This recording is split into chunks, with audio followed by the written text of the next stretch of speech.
You're listening to Arsenal Pass, a flesh and blood podcast for players by players. And all about strategy, leveling up, and the latest news in the world of Wraith. Welcome to Arsenal Pass. Welcome back, everyone, to episode 34 of Arsenal Pass. I'm Brennan Patrick, joined by calling champion Hayden Dale. Hayden, how are you doing? I'm good, thanks, Brennan. How are you? Pretty good. So today we'll be going over all the data from the national season so far and dig into the numbers behind all of your burning questions, such as, is Briar OP? What is the top deck? And what deck should I maybe be keeping my eye out for? As well as many, many more. But anyway, Hayden, let's talk about the news first. We have a pretty crazy news section. We have breaking news, actually. I think that a very monumental announcement just went live right before we recorded this. So much so that we won't even talk about what we've played this week. Yeah, I mean, you just dig right into it because this is crazy, and this is probably the most controversial thing that Flesh and Blood has done in my eyes, actually. Oh wow! It's not the event, right? Like, this is their first set, the marquee set, and one of my favorite sets in Flesh and Blood is going out of print, which is a bummer for many reasons. But obviously this was coming after probably Arcane Rising. Yeah, so Welcome to Wraith is now officially out of print. And literally, as we go to record, it's gone live about 2 minutes ago. Welcome to Wraith is now out of print. So there's a few things with this announcement that have come from LSS. But first of all, let's talk about the out of print. So yeah, officially, Welcome to Wraith Unlimited is out of print, which is, I was surprised. Once we saw Arcane Rising, we saw Crucible, I think. Made sense to me, Brennan, but I thought Welcome to Wraith might live on a little bit longer, just being the base set of the game. Still has, I guess, the most intuitive play design in terms of getting people into the game. But in saying that, obviously, we're 2 sets past Crucible now as well, about to be 3 sets, and Welcome to Wraith is the oldest set. So I guess in some way it does make sense. What are you you already a bit shocked? Yeah, I mean, it's interesting. I think that I was more okay with Arcane Rising going away because I like the set a lot less in Limited. Welcome to Wraith is just my favorite so far. So it's a bummer to not be able to play that limited format moving forward. Maybe this, we've talked about this. I don't know if we've talked about this a lot, but these sets going out of print, maybe it's more healthy for the game overall. But obviously, as like a pure player, from a pure player's perspective, it is a bummer, right? And I thought kind of in the beginning that, when Crucible of War went out of print, I wasn't surprised. It made sense. And then we saw Arcane Rising go, and now this, I thought that the original ethos of the game was to kind of keep these sets on shelves forever throughout Limited, but maybe logistically that's just impossible, and it's too cannibalistic to the other sets and just the game in general. Yeah, it's a bit like, we are Welcome to Wraith boomers, right? And it's a bit like your favorite TV show going off the air. The Dick Van Dyke show's off air, and now the Welcome to Wraith base set is out of print. Makes you feel old, Makes you feel old, right? Yeah. And now it's gonna be weird as another aspect of this is if you were kind of been in the game like me and Hayden have for a while. It's weird as my all of these cards that I play with every day and have played with for years are just becoming so valuable, right? So now it's just look at the game a little different, and I don't know what's gonna happen if some of my stuff becomes really expensive. Say, well, I'm still riffling those pink E-strikes. You're a psychopath. I'm gentle. But Brendan, so out of print, Welcome to Wraith, not the only announcement from LSS, and I'm just gonna read through this, and then I'm gonna let Brendan talk because I think Brendan has a stronger opinion than I do on this. Although it is, I'll admit, it's interesting, and I think there's some facets that we should discuss. So there is a farewell Welcome to Wraith event that's coming with the Welcome to Wraith out of print announcement. So there's been announced from, I think it's January 28th to 30th. So this coming, next month after New Year, after the holiday period, there is this Welcome to Wraith event, which is like a farewell event where participants can earn, for the first time, Cold Foil Young Welcome to Wraith heroes. So Cold Foil Bravo, Dorinthia, Katsu, Reina. And these events are draft events.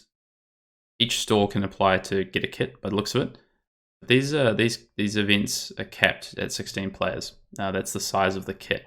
So it feels like the demand for this is going to be pretty high, given it's a Welcome to Wraith event. It's a draft event. This is the last time we're going to see Welcome to Wraith be presumably draftable unless you keep aside product for yourself. But in stores, unless stores specifically are holding stock back for future events, this is going to be the last time that they have access to this. So the format is 2 8-player draft pods, and it looks like another draft pod after that for whatever reason. So you get 6 rounds of Swiss, and you get standings based on that, and then you get prizing. So the way this works as well, just reading the announcement, and it's not clear on the page, but then me and Brendan just had a look at the retailer FAQ. There's no set pricing for this like there is for, your skirmish events that LSS will always set. Also, pricing is at the discretion of the store, and I think, Brendan, that's probably going to raise a few eyebrows as well. Yeah, I'm just rereading through it, right? So the draft isn't unlimited, right? So you won't be drafting first edition, which is... No. It's all unlimited. Yeah, so that's very good to know. It says right here, we are giving away a case of Welcome to Wraith Alpha to a mix of lucky players and stores. I don't really understand lucky players in that sense. It's who participate in Farewell Welcome to Wraith. The case will be given away as follows. And one display to random, chosen random from North America, 1 player. Basically they're choosing like 1 player at random from each region, which is interesting. So I guess they're using Gem to kind of figure out a random player, which that I'm a fan of, actually. Cool. Yeah. If you participate in this event, you can get a random case of Welcome to Wraith, which is obviously, quite valuable. So that's awesome.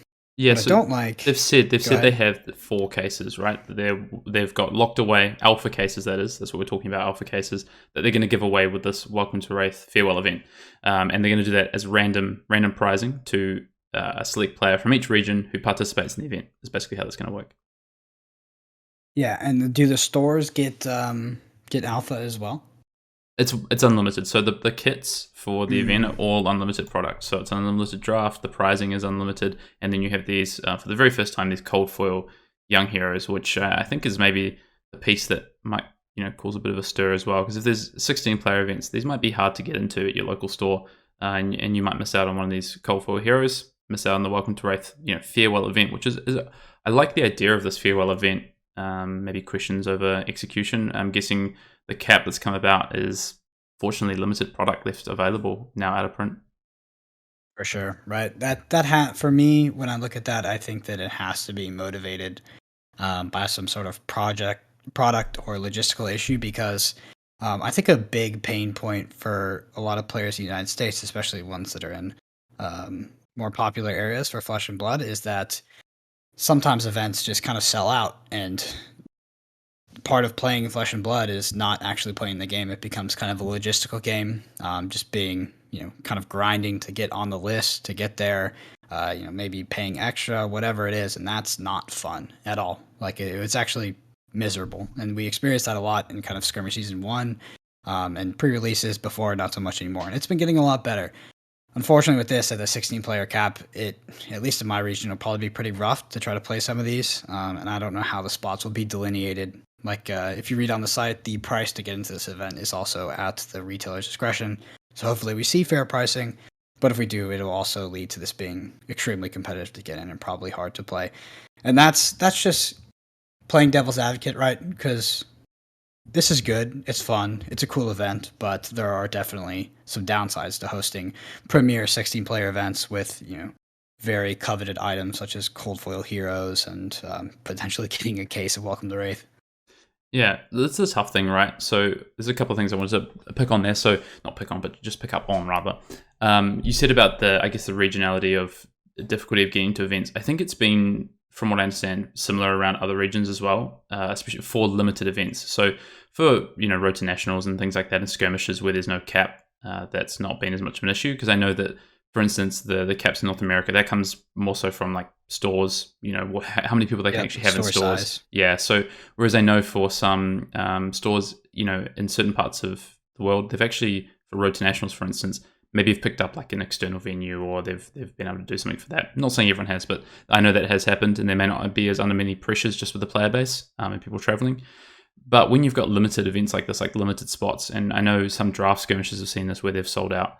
It can cause some pressure on players really wanting to get into these events and not being able to, whether they don't have time to go and sign up first because they've got to be at work, or, they don't hear about it until late and they miss out on this event. And I think it's a great idea to be doing this farewell event, a draft event, as we saw with Skirmish, is a really cool idea.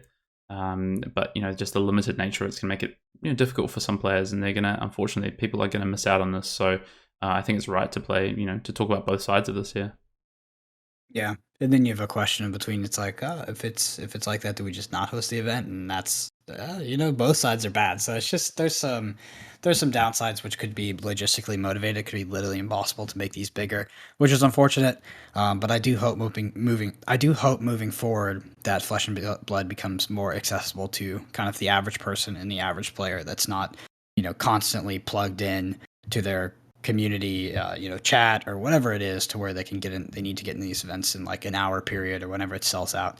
And I think we're making steps in the right direction, and organically we will progress in that direction, because the supply will go up as more stores adopt the game, because it becomes more popular. Yeah, I completely agree. I just think this might be, unfortunately, a bit of a step backwards. You don't want to be treating getting into Flesh and Blood events like it's an IPO for something, right? Like you got to be first in, like finger on the pulse, you know what I mean? Like it's a bit hard. So hopefully this is like in terms of the difficulty of getting to this event is one-off, and we don't know yet, but I mean, Brendan, you've experienced this, I've seen this before, like it just feels that and I think LSS have a responsibility, right, to make sure that they're making their events accessible to players, because how else are they going to grow their game?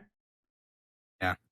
Well, anyway, let's not dog on the event too much anymore. Again, we are just playing devil's advocate, kind of recapping some of the pain points we've had with the OP system over the past year, and just giving our thoughts on where we hope, what direction we hope it's progressing in. But Hayden, let's talk about this New Zealand Australian Nationals. Very exciting, before Everfest. Yeah, I just wanted to say lastly, I completely agree. I'm happy that we get these style of events. As you say, playing both sides of it. So new dates for New Zealand Australian Nationals. They are going to be both events are held the weekend before Everfest drops. So that that last weekend in January, before the Everfest set releases. So both nationals are going to be in the current format, which I think is good. I think it would be not ideal to have both those two events with new sets, just given how the national season is run. It wouldn't really make sense, especially as we're almost certainly going to be going to another season as soon as Everfest drops. In terms of, I guess, those events, they look pretty set to go ahead. I guess, again, it's still like COVID related for those events, especially in New Zealand. Australia looks like, probably okay to go ahead. So it's exciting to have, personally for me, obviously being in Australia, but we also do have, we have a New Zealand player on our team in the form of Dan. So it's great to have set dates for the rest of us to be able to play nationals. So apart from the announcement of these nationals events, just wanted to call out for us, we're approaching the end of the year. It's been a bit of a quieter time. We are coming into like the off season of Flesh and Blood, right? So as we said, New Zealand and Australian Nationals now have a date. Those are more than a month away. But that is really, the events for the season. It's going to be great that we get this Welcome to Wraith, Alpha Draft, Welcome to Wraith farewell event. Brendan's putting it in my mind now. As we move through into January, and then no doubt OP announcements for Feb onwards. But the next 2 months are pretty quiet. And, we're thinking about what Arsenal Pass looks like in 2022. And we'd love, some feedback from our great viewers, listeners, and, those out there that contribute to us, just to maybe talk about what sort of, coverage or topics or gameplay you want to see in the future from us as we move through into 2022. So, drop a comment in the YouTube video, or hit us up on Twitter, or whatever form you like to use other than direct mail. I'm not going to put out my postal address for you to send me a letter, but otherwise, let us know. We've got a gameplay video out. We just put up Old Time vs. Briar, which genuinely one of the games I've enjoyed playing the most. It's a longer game, just the nature of, Old Time, but I think there's a lot to digest in that game, and we have, a great editor who's actually cut that game down as well to, remove some of the, I guess, the pauses and things like that, so that we have a pretty streamlined game for you to watch. I think it's, honestly, I know, Brendan, you enjoyed it as well. I think it's one of the more fun games we've played and put on camera. Yeah, it was tough. It was a tough one. It was a long game. But yeah, turns. Speaking of YouTube, just want to shout out the YouTube channel, the Arsenal Pass YouTube channel. We've experienced a lot of growth of this past year. I think we're currently sitting around 2,600, 2,700 subscribers. We'd really like to hit 3,000 by the end of the year if possible. So if you consume our content and you like it and you're not subscribed, hit that subscribe button. And if you know somebody that we might be able to entertain or provide value to, go ahead and share us as well. All right, so last week's time around was with Stephen Woolley. I forget his last name. Well, for some reason thinking Stephen Pope. I was like, that's definitely not his name. Stephen Woolley from Coven. He's actually a good friend of mine. And not anymore. It was a great one. I guess not. Yeah, it was a really good one. I really like Steven. He's one of my favorite people, and he's a great guy to have a conversation with. Very philosophical, very down to earth. So check it out.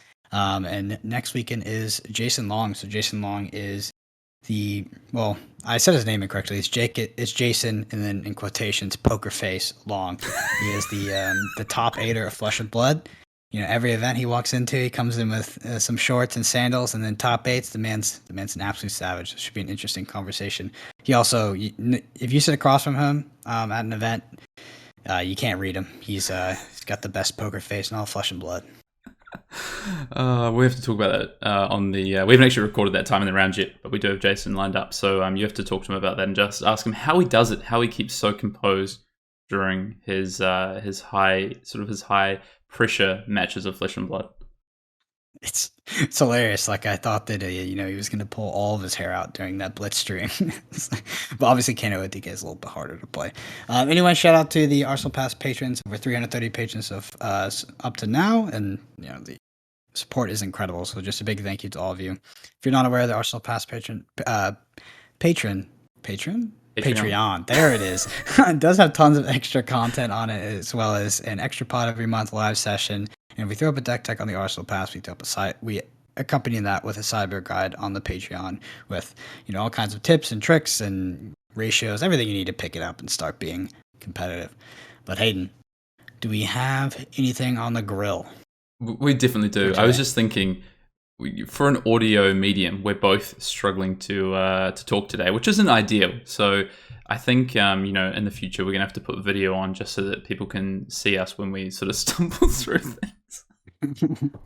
Look, yeah, it's funny because nowadays we really don't edit much. It's kind of just all straight through, which is hilarious if you kind of look at the retrospective of Arsenal Pass and where we were in the beginning and how much of a headache it was to get through even one episode. I'd say we bounce off each other better now, but today, you get a little peek behind the curtain. Anyway, yeah, Brendan, I've definitely got something on the grill. We got a question from one of our patrons, Sam Jammer, who submitted a question. Says, I keep seeing common statements that control mid-range Katsu is gone to the wayside in place of aggro Katsu. However, the Finnish national winner was a mid-range list, if not control. And a decent majority of Katsu's placing are going for the control mid-range builds. So why do people continue to say it's dead when it keeps at least doing fairly well? And Sam Jammer says, love the content as always, guys. I think this is a question for you, Brendan. Yeah, it's just an outdated opinion. During the chain days, I actually thought that was the worst deck in the meta by far.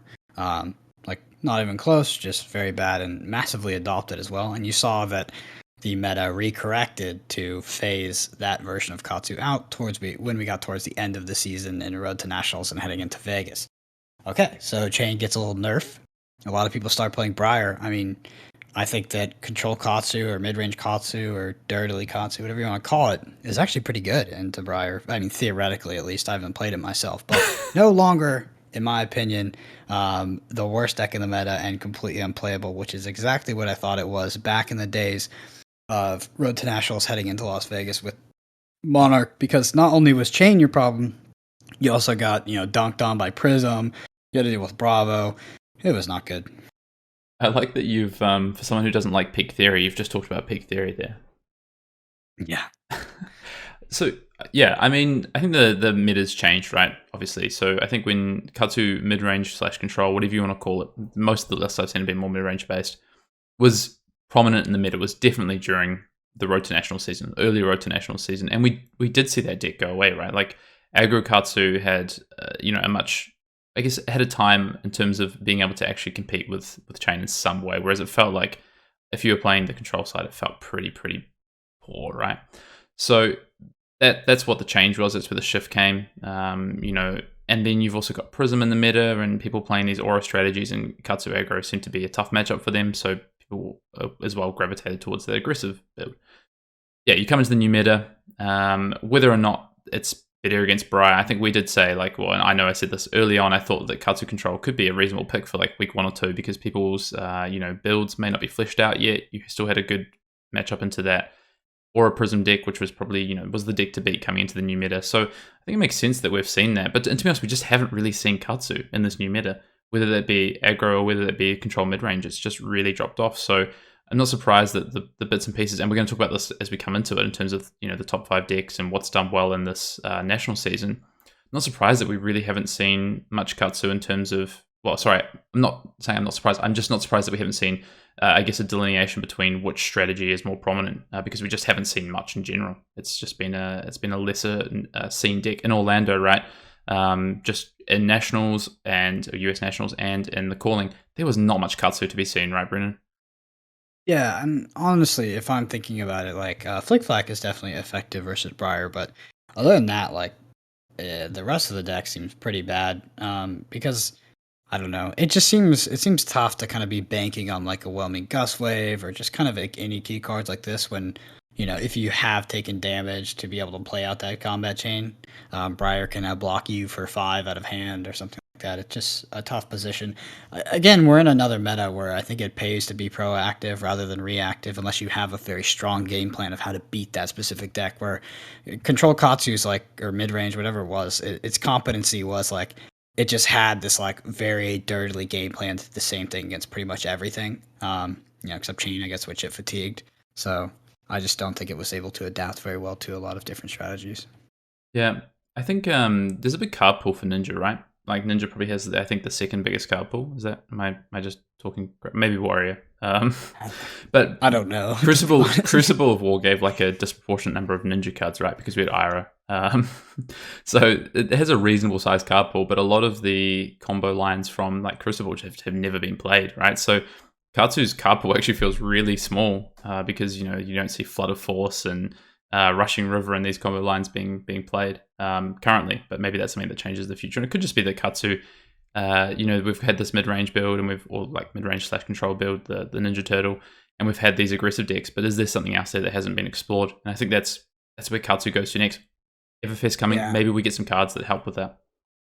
And I just want to quickly touch upon the last sentence here. So why do people continue to say it's dead, but it keeps doing fairly well? One thing about Flesh and Blood is that even with even with what people would consider to be the worst hero in the meta, you can always win. Pretty much everything is competitively viable and very competitively viable at that. Like we think about my bottom dogs for worse than or top dogs for the worst than the meta, top of my list at least, are going to be Azalea and Kano. Kano being pretty low on there. But you see Kano go to events and beat a lot of decks and sometimes win. And it's possible. It's in a rough position after some of the recent expansions, in my opinion. Kano just won a national championship. So there you have it. What, won a national championship in Canada? Oh, you don't? No, not in Canada. Kano won a nationals. Oh, yeah, in Italy. I know about that. Yeah. If I said in Canada, I would be like, that definitely didn't happen. No. Well, thank you for the question, Sam and Jammer. And if you do want to get your questions in for the Commander Cookout, there's multiple ways you can send this our way. You can send them to arsenalpassfab@gmail.com. You can tweet them at us. You can drop them in the YouTube comments and let us know that they're a Commander Cookout question. Or, whatever other variety of medium you might find. Again, other than postal, we don't have mailboxes.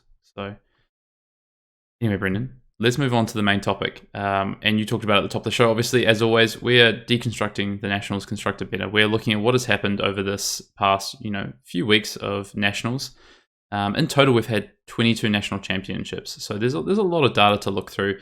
We're going to dive into, some of the what's been doing well, what's been finding success, what has been consistent, what are some of the surprises of the season, and is there a few quiet achievers in there?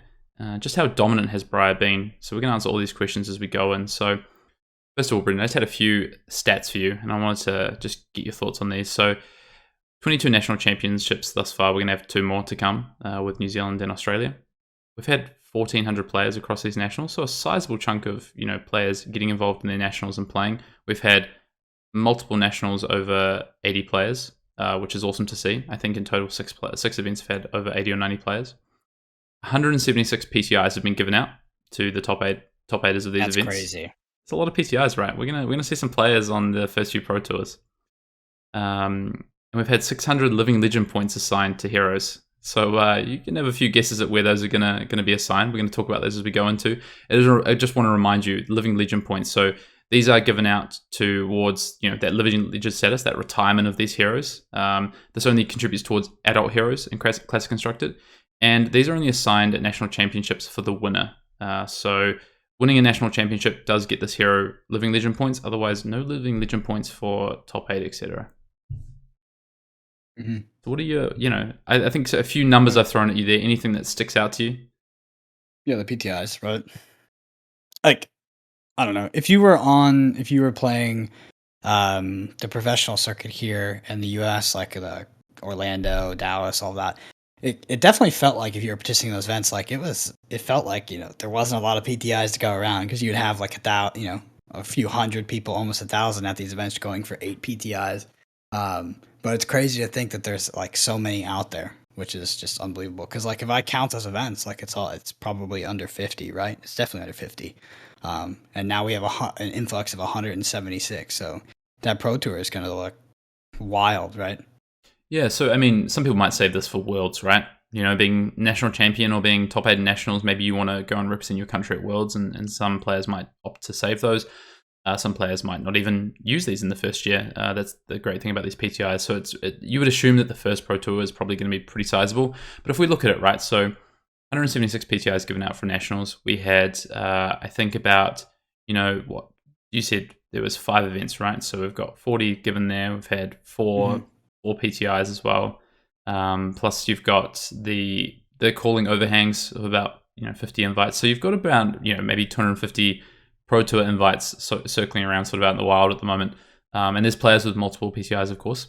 So it's going to be interesting to see what happens in the lead up to this event, because if you say that, okay, a third of those or 2/3 of those players use their invite for the first Pro Tour, you're only looking at about 160 players, right? 170 players for that first event. So I'm sure there's more PTIs to go out with what we think will probably be like a ProQuest season, so regions getting ProQuest. Yeah, which I'm sure we'll get announced with the OP. Definitely expecting the ProQuest to move towards sort of a regional circuit thing and be a lot more popular and not be associated directly with callings, which that's happened twice. Yeah, twice. SAG Con in Australia, but your calling got canceled, so that was definitely a different scenario. But yeah, in 600 living legend points, I'm assuming a lot of them went to Briar. I hope more of them went to Chain, so that I don't know. Chain is nowadays just crazy. But how close are we to having a hero banned, Hayden? That is a great question. Put me on the spot. I think we are not as close as I thought we might be. So the total number for living legend is, I don't even know the total number. 1,000. It's 1,000. Okay, so we are not. Don't trust me on that. We're not even halfway. Okay. So it looks like by the season we'll be about halfway, maybe. So yeah, maybe not as much as you might have thought. Well, maybe we get to see 2 Briar Winters, right? I'm kidding. It's definitely. That's the thing that we're gonna break down here. It's definitely not a Briar Winter. Like, I've played so many decks that dunk on that deck recently. It's so targetable to an extent, but yeah, we'll see if I think that the meta will heavily adjust for New Zealand and Australian nationals. Yeah, we'll see. So we're going to get in first and talk about the breakdown of the top 8s, and just want to talk about what this has looked like. So not a Briar Winter, Brendan says. Briar accounted for 74 of the 176 top 8 spots. So about 40% of the top 8 decks for national championships were Briar. Any thoughts on that, Brendan? I'm so excited to hear how many wins. That's a big percent, but we saw this with Chain back in the Road to National seasons. Like, it had a really good conversion in the top 8, but then its conversion from top 8 to winning was freaking obscene. And like, that's how you know that it's the best deck. But let me hear it. Well, I just want to talk through some top 8s first, because I think there's some interesting things in terms of what decks were showing up in the top 8, and then we're going to talk about how those converted into wins, because there is obviously like some discrepancies. There's some decks that maybe didn't show up as much in top 8 or weren't as prevalent in the meta that did well. So you've got Briar with, as I say, 74 top 8 berths, and then it's a little bit of a drop down. Oh gosh, I'm so excited. Bravo is actually second in terms of top 8 place getters, 16. Okay, 16 total. Yeah. Wow, it's a bit of a drop. Wow. I'm actually not even acting at numbers. That's freaking incredible.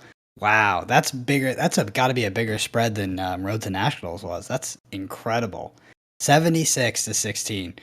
So that's nuts. I think with the Road to Nationals, we had less decks represented in the top 8. So a lot of heroes didn't even get top. I think in the end, Viserai, Azalea, Livia, they all managed to get like 1 or 2 in there.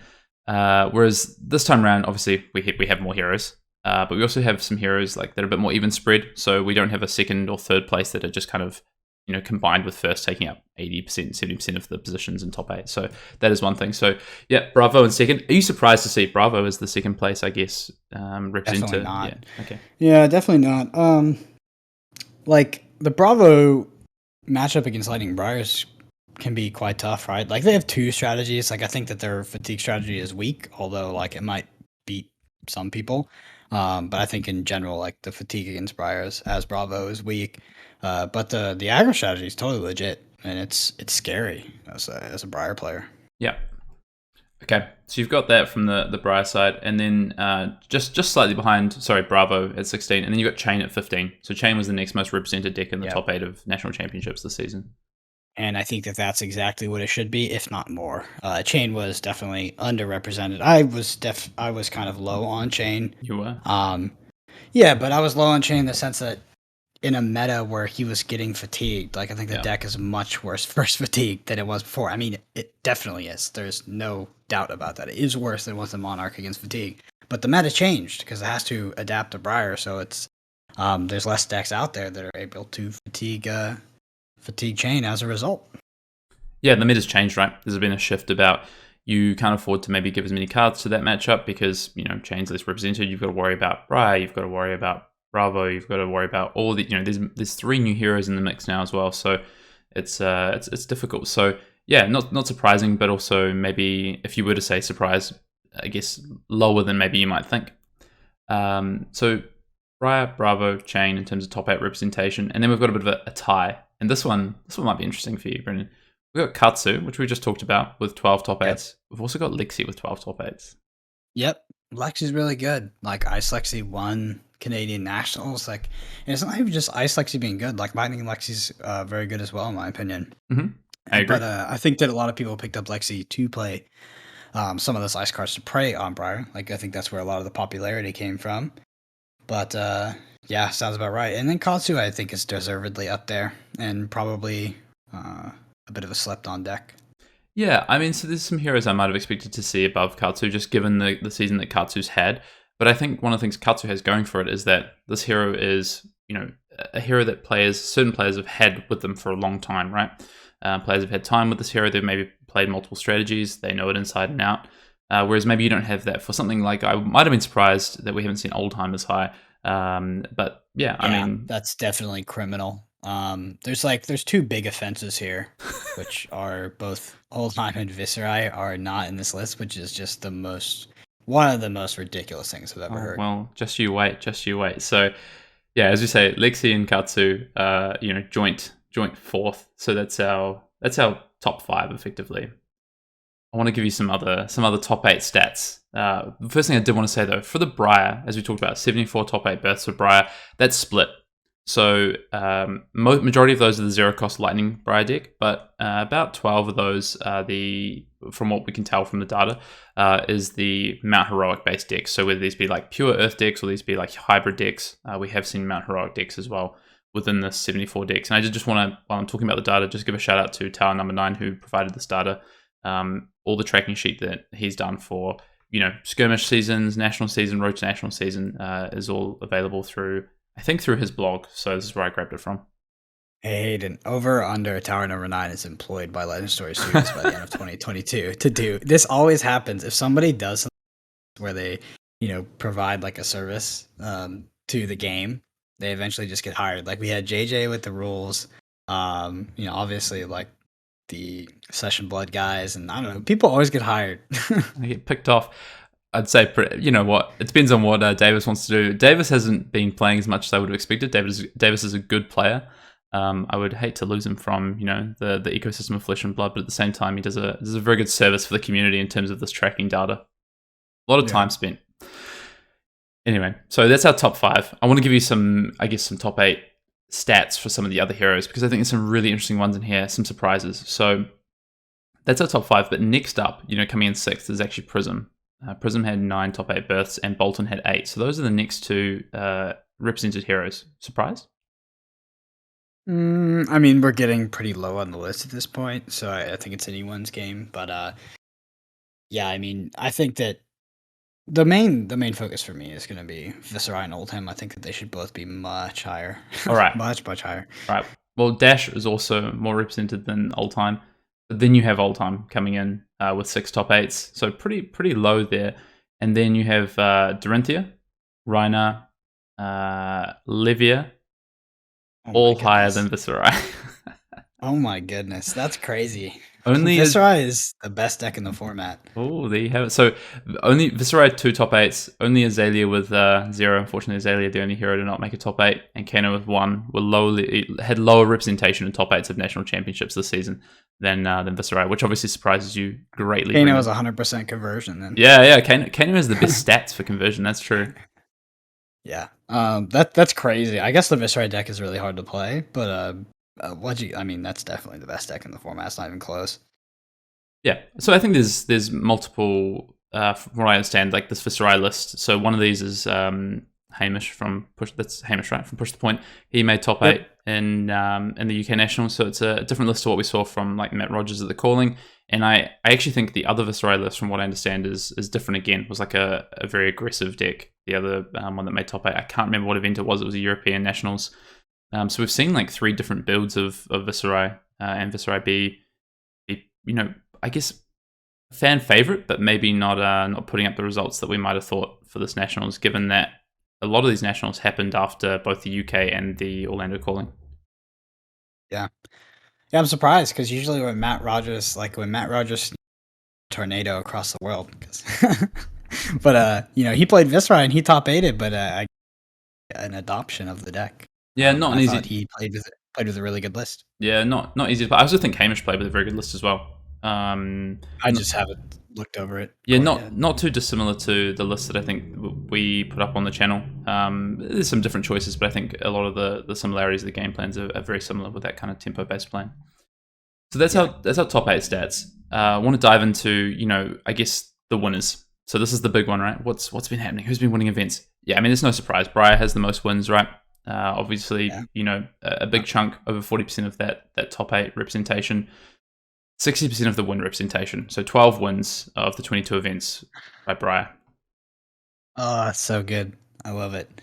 You love to see like whatever deck has a top 8 like representation, and then they increase that into win. So the chain as well.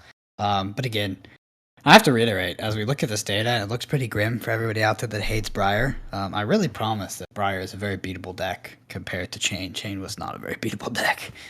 Yeah, so Briar doesn't have the best conversion from top 8 to win, but that's because, obviously a lot of these Briars are beating each other in the top 8 as well, so you can't read too much into that. But yeah, 12 wins. I mean, Briar has been the deck to beat this season, right? The Lightning Briar deck. I do want to point out that 3 of the 12 wins actually came from Mount Heroic Briar decks, so not just pure Lightning Briar decks. So I thought that was quite cool to see. The same weekend too, which is hilarious. Or the same 2 weeks. It was literally all at the same time. It was Austrian. Sorry, not Australian. Yeah, Austrian, Belgium, and Germany, was it? Or it could have been Austria, Poland, and Germany. I believe it's Austria, Poland, and Germany. Yeah. All basically on the same or very similar lists. Believe may have been working together. I actually don't know the context of the full story. I'm sure someone can let us know. But yeah, so I think cool at least to see something different. Obviously, we saw more Mount Heroic decks post that event be picked up and do well in the Nationals. So not purely a one-strain Briar. But yeah, obviously the deck to beat for the season, the performance it put up at both UK and US, and then just became the deck to beat and has continued to be. So we'll see what happens as we move forward to the last 2 Nationals of the season, whether that changes. I don't expect personally that to change in terms of the deck to beat, but we might see some differences in terms of results. So 12 wins, and then second was Bravo. So Bravo with 2 wins, a bit of a drop down from 12 there, but in terms of conversion in top 8, it's 2 wins. Briar had about a 16% conversion top 8 to win. Bravo had a 12%. Oh wow. So it's 10% of the So wins share in total. that's pretty crazy. So how many wins did Briar have again? So Briar had 12 and Bravo had 2. That's quite the drop off, at least in terms of numbers. That's a 12-2. Wow. Our number 2 spot had only 2 nationals wins. Is everybody else at 1? Yeah. Everyone else who won Wow. nationals is at 1. So apart from those 2 heroes, you have 8 other heroes winning nationals, which I think is cool that you have a big spread of heroes. So only 5 heroes didn't win a nationals of the now what are we at 15 heroes that we have in the format. That's a wild. But it's awesome to see. I agree with you. Like seeing the diversity in wins is pretty cool. I mean, I think that's awesome. Having 12 heroes from, I'm going to misquote myself. 11 heroes, right? Yeah. 1, 2, 3, 4, 5. Sorry, no, I can't get it right. 10 heroes of the 15 winning national championships when there's only 22 events. I think that's a pretty cool thing. Just happens that Briar, wins a big share of that. Yeah, 35 heroes. Just throwing numbers out there. I'm struggling this morning. Yeah. So yeah, it's great. But yeah, I mean, we can talk about kind of Briar and the position, the meta, and like what I expect for Australia, New Zealand, because I definitely do look at Australia and New Zealand as sort of a premier level national event or national championship, where that's really what I got my eyes on to make my final decisions about the set per se, because they have all the information. It's one of the hardest regions to compete in, both of them, and we have some of the best players out there. I mean, that's the expectation and the thought, right? I will challenge that a little bit as someone who lives in Australia and has played in this region and also now played in a US event, coming to the calling. There's a lot of good players in the US and a lot of good players in North America. And I think that gulf, I think I've said this before, the gulf between the player skill is closing rapidly. So yeah, I think there's a lot of weight on the players in New Zealand, their shoulders to stump up and perform in this nationals and beat this Briar deck, right?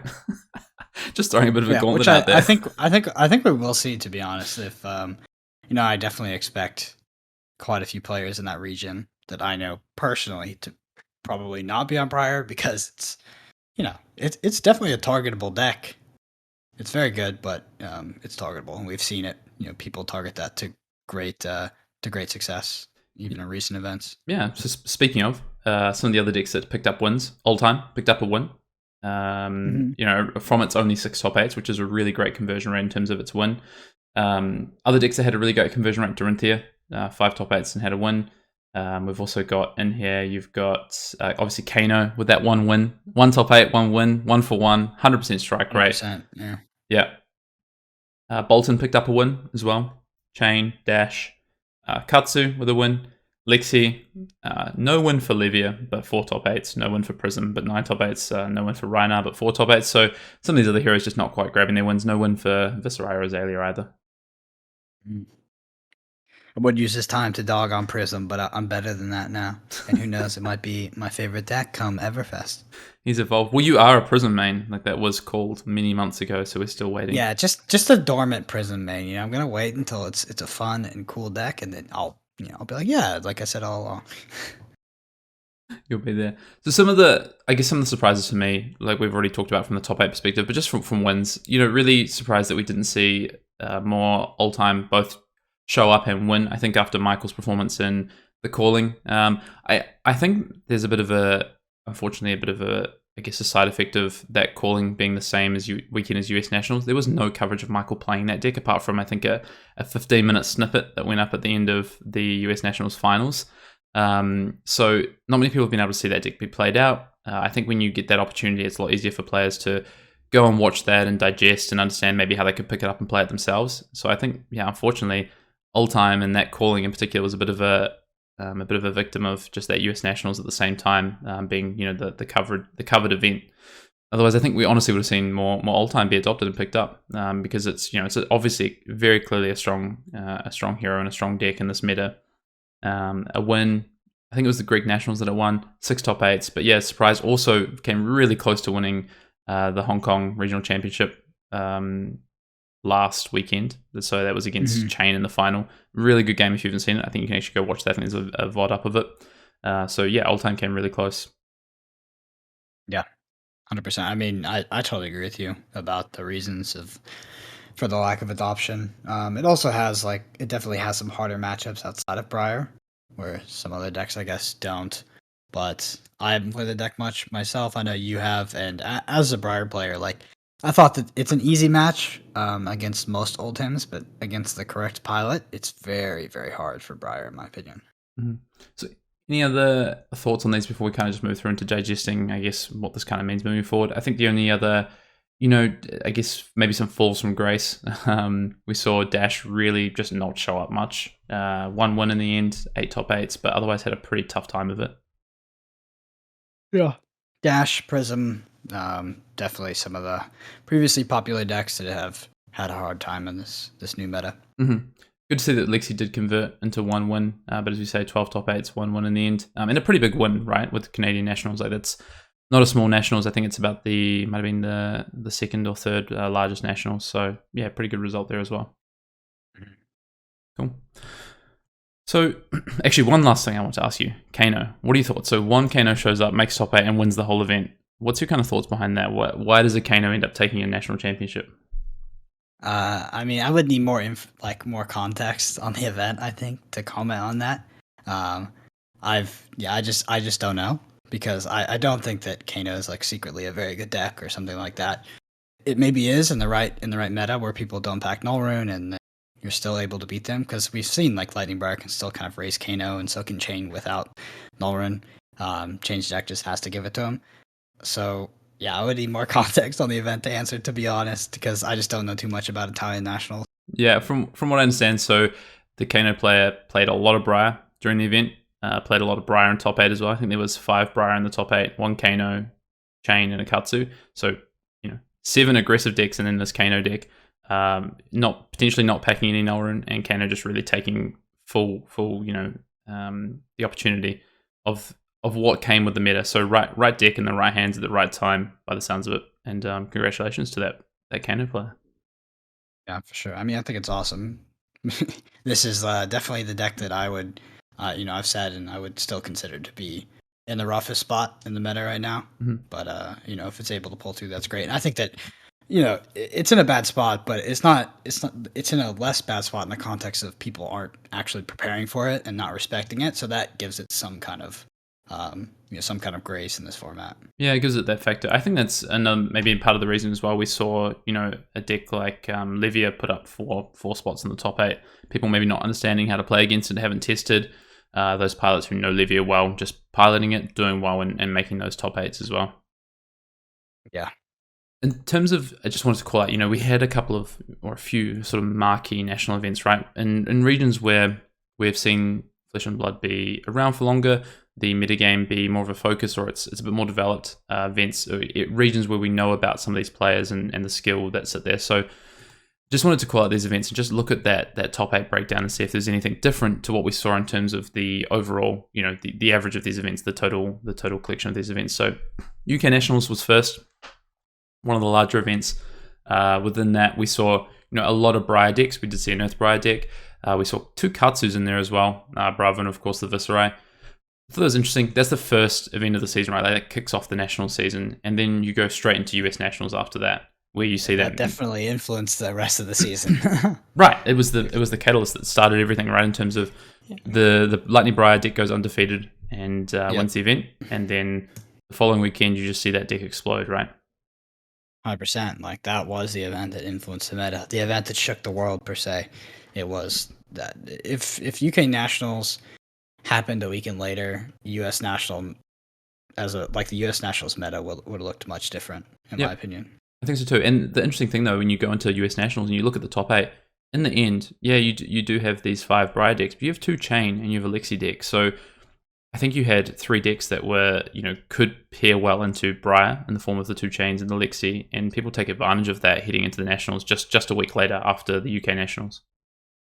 100%. That's honestly why I was surprised to see not see more of that in the following events. Obviously, we saw Ice Lexi win Canadian Nationals, but I was really surprised to see more people didn't pick up Chain, right?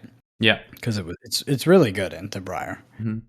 Same weekend as well, you have German Nationals, which are a larger event, 80 players in total. I think also sets the tone for a bit of what the meta looks like alongside maybe the European side. So we see the Mount Heroic Briar deck take the event. We see another come, I think, third as well in that event. as well as you see an Ice Lexi, or 2 Ice Lexis in that top 8.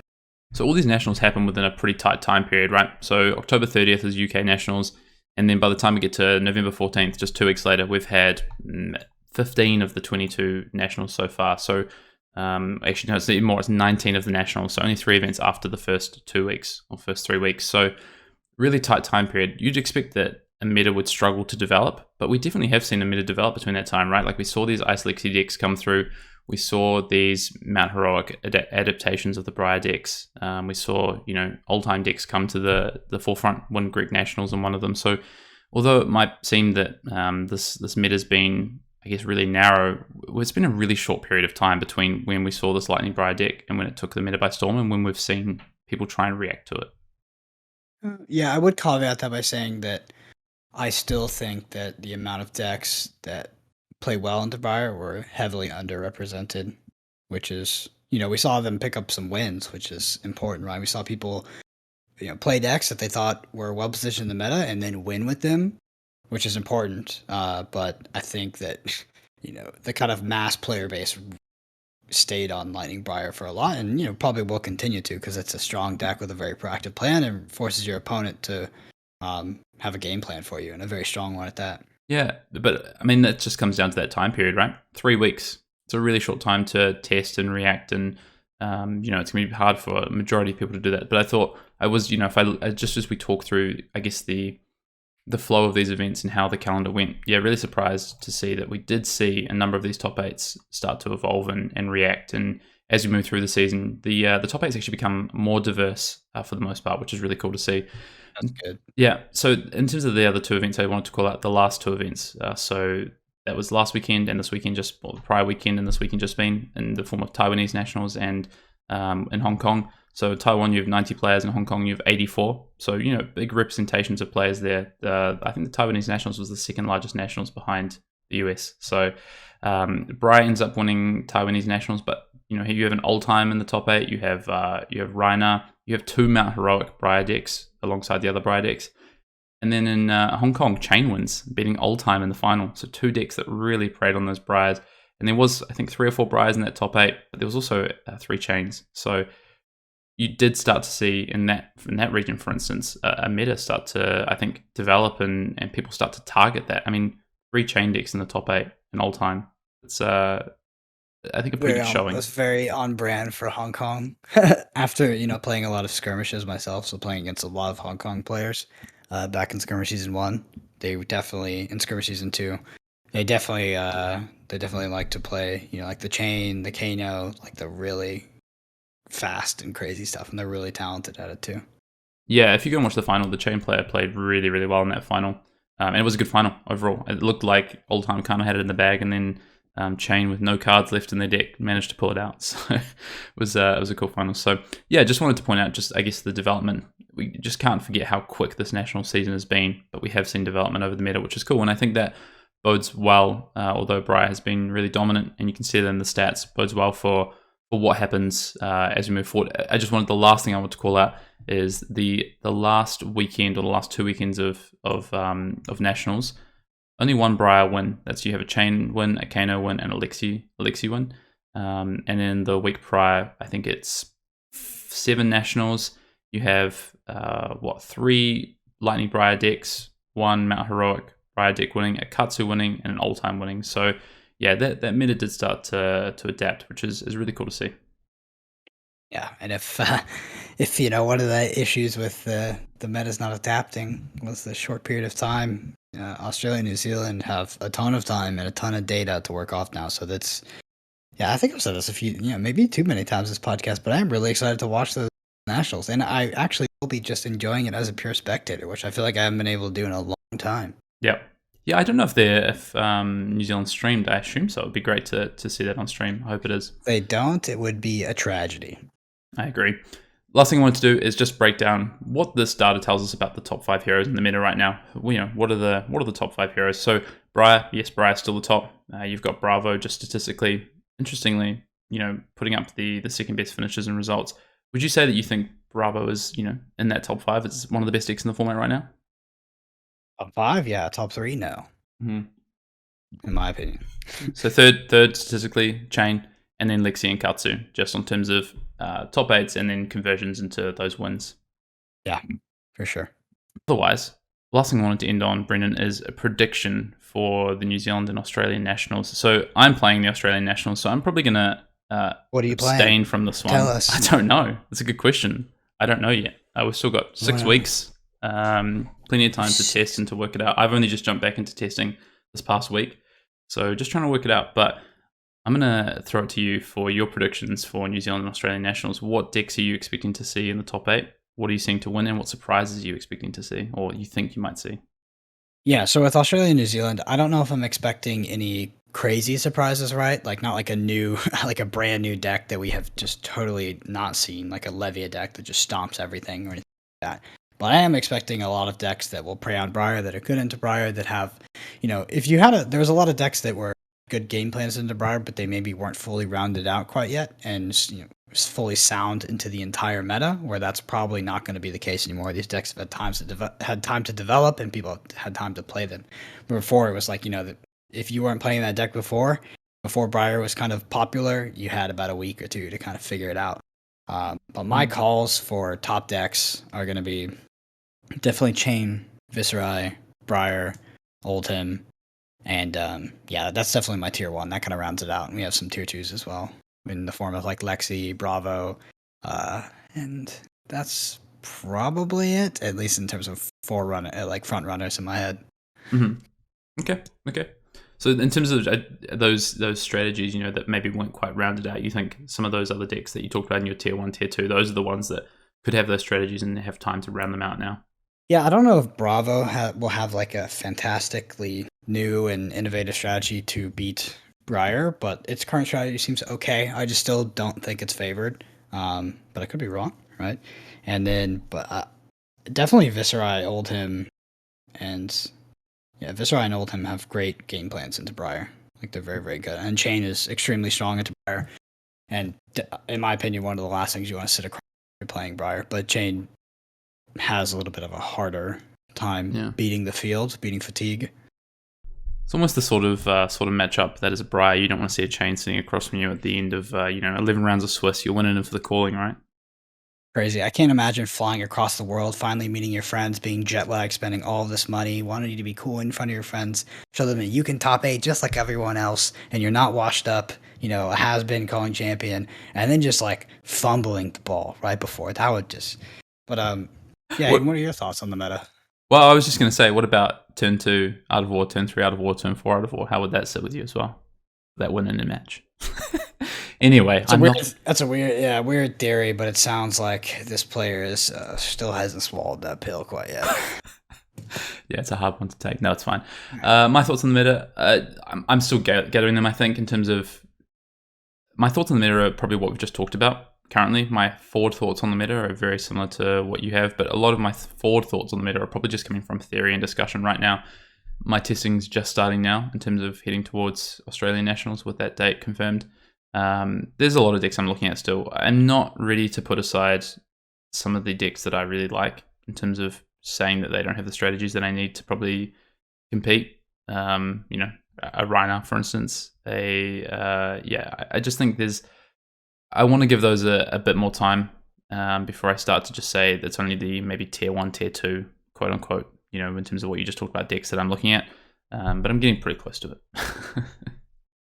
Yeah, I'll bet a box of first edition. Okay, so in the in memoriam of Welcome to Wraith and it going out of print, I will bet a box of first edition Welcome to Wraith that Hayden does not win Australian Nationals with Reiner. I'm calling it. It's a Fugazi. Sounds like a challenge more than anything. Yeah, you can have it. It'll go straight to you, or we can distribute it to the community as like give random packs out. Whatever you want to do, it's yours. But one box of Welcome to Wraith Alpha is sitting in my closet right now. If you win Australian Nationals with Reinar. All right, let's see what we can do.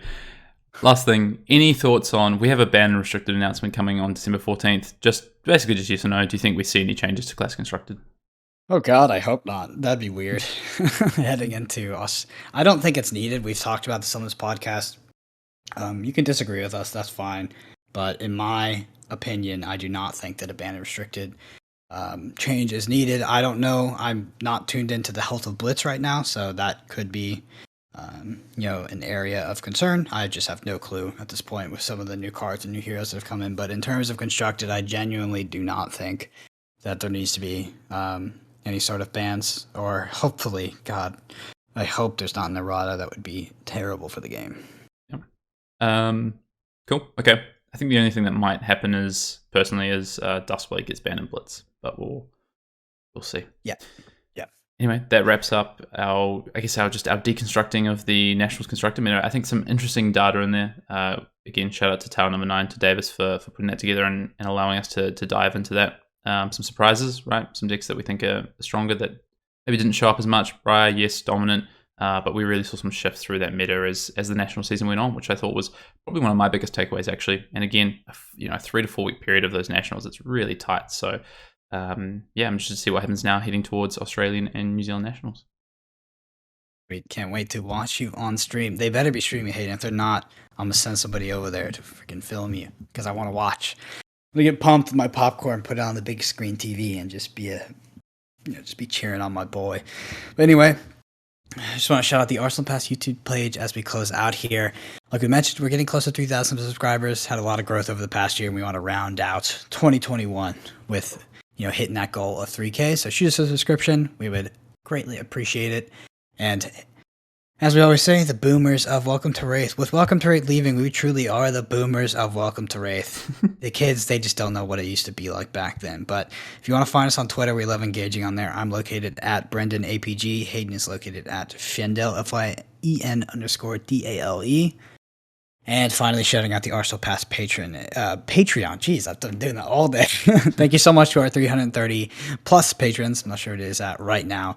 The Arsenal Pass Patreon does have tons of extra content. If you're interested, go ahead and check it out. But until next time, we'll see you on the next episode.